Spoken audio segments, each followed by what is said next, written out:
Hi, my name is Barrera, and I'm here today to present to you the finished product for my mechanical engineering senior design project. I was on a team with 3 others. We are team 6, Andrew Grogan, Colin Miller, and Rashid and for our project we worked with Dr. Robert Wayner of the OU Physical Therapy Lab. In the Physical Therapy Lab, Dr. Wayner uses 7 motion capture cameras to take data on his patients.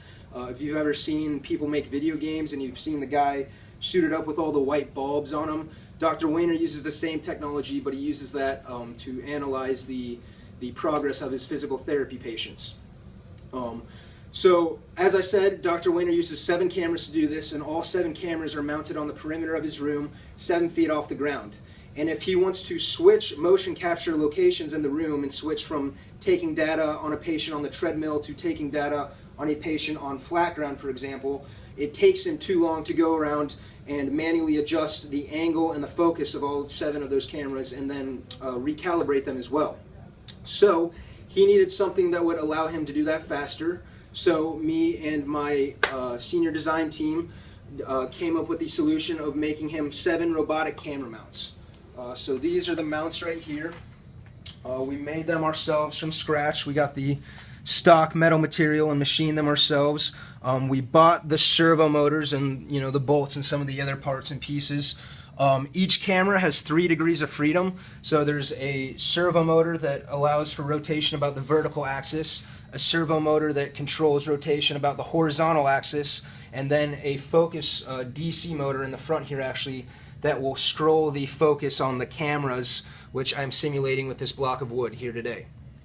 So we created a graphical user interface for Dr. Wayner to control all of these cameras with, so I'll just give you a quick demo. So he has 6 preset locations that he can adjust the cameras to and tell the cameras to move to. So location 1 might be the treadmill, for example. Location 2 might be flat ground. Location 3 might be a ball cage. He's actually going to start doing analysis on some of the OU athletics, so he's going to expand into that as well. As you can see, I don't know if it'll show up in the video, but all of the lasers are focused on one spot right now, and when Robert clicks to go to a new preset, all of the cameras will move to that new preset.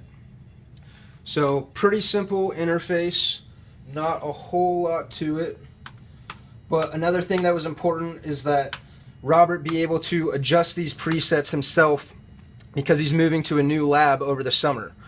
So if Robert wants to adjust an existing preset, we were just on preset 1, but if he wants to change that preset, he'll go to adjust existing preset and he'll select that position. The camera will move to that preset so he knows where he's adjusting from, and then he can use the arrow keys on the keyboard to adjust to a new preset. So he can put that wherever he wants. We'll put it right there.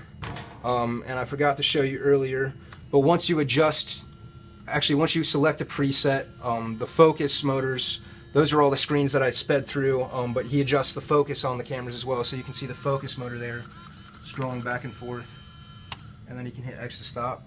So that's camera 1. Now we're adjusting camera 2. Get that laser close, okay. Again, you can do the focus on that camera as well. Hit save. Now we'll do camera 3. And we'll get that laser close to the grouping there. So as you can see, that's the new preset. So then we'll hit save on that. And that is now preset 1. So just to show you that it works, we'll go back to preset 2. So I just click 2 there. And then this is the focus that I sped through earlier. So the focus on that camera is adjusting. You can do that on all the cameras, but I'll speed through here.